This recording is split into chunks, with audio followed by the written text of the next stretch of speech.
Hi everyone, and thank you so much for being here. Today we are going to discuss about disorganized attachment, how does it look like and how we can heal it. So first of all, people with disorganized attachment may have had caregivers that were both the source of security and also the source of fear, of aggression, and of being in danger. So we have caregivers that maybe at times were threatening, were violent, were very scary, and we were left with this idea that love is the source of security but also the source of fear. So there's this confusion where we don't understand, can I go to my caregiver and be suited, or are they going to make it even worse?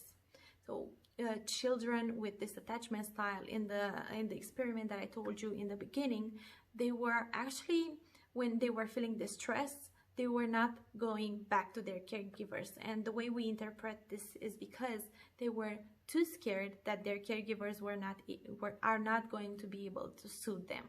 So imagine that we have a child with this much distress and that they cannot go to their caregivers because not only the caregiver is not there, but they are dangerous. So we do everything we can to protect ourselves, and it can be terrifying to have this distress inside and that distress outside as well. And we are left with this experience that we are unsafe, the world is unsafe, there's no place to find safety.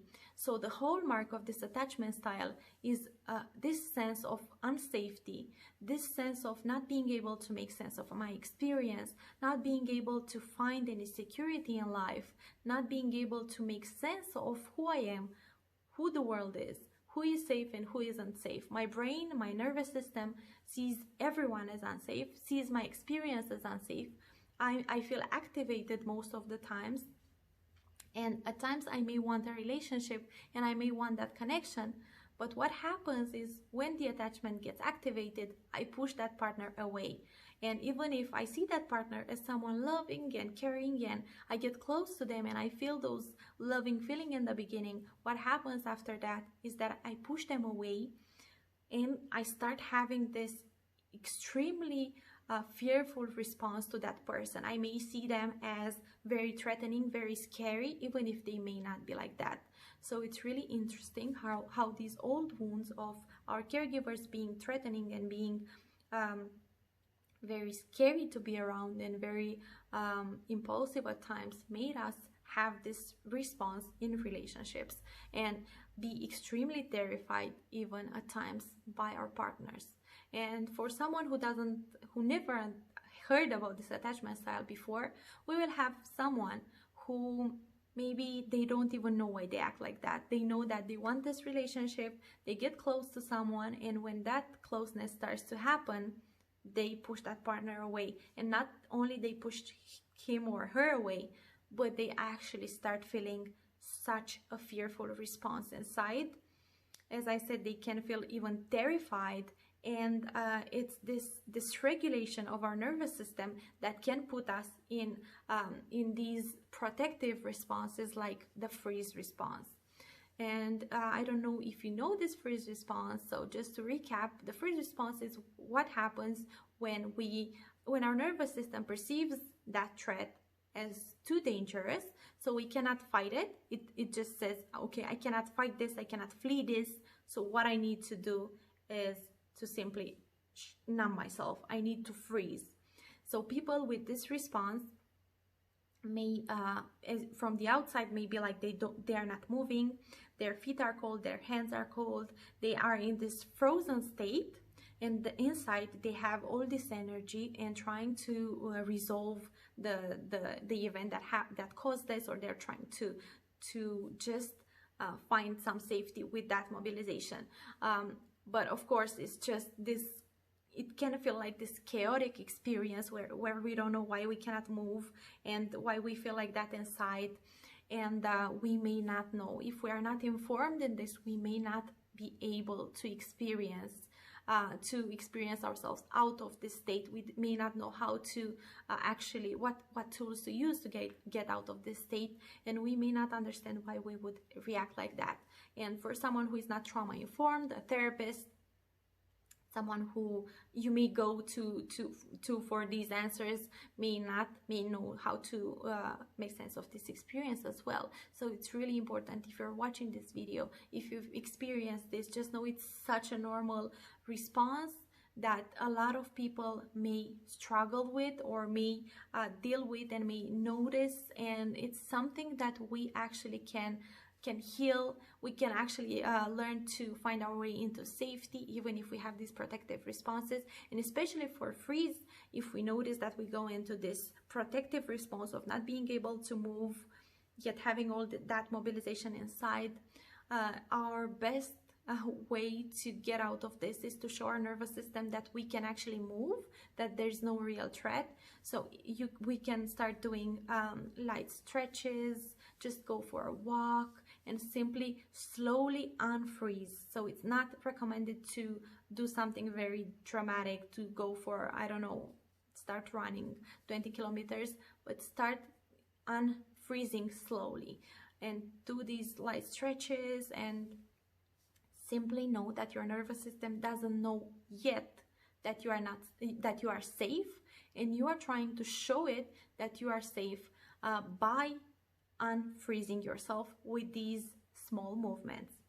I also want to mention this: if you feel like you're extremely dysregulated, especially now with the pandemic, it can feel like it's a lot. There are a lot of things. So if you're experiencing this on top of everything that's going around, if you are not able to make sense of your experience, if you feel a lot of shame, I suggest you to go to someone who is maybe trauma informed, a practitioner that can guide you into this journey of healing, and who may be able to co-regulate with you and create this foundation so you can feel safe enough to do the work. Because I know there are a lot of my clients who try to do the work alone, but what happens is that if we are extremely dysregulated, if our caregivers didn't ensure that security, and if we feel inside we feel unsafe, outside we feel unsafe, we may need someone who can create this secure relationship, and we may not be able to do it with people around us because they can be also very activating.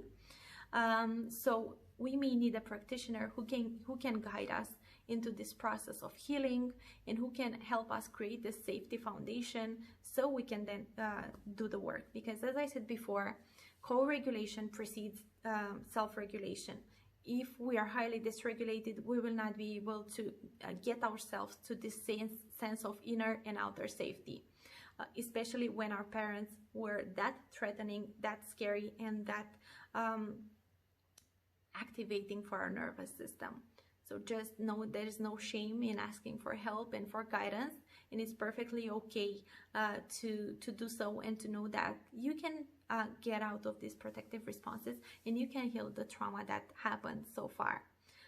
Because I feel like so many people with disorganized attachment live in so much shame.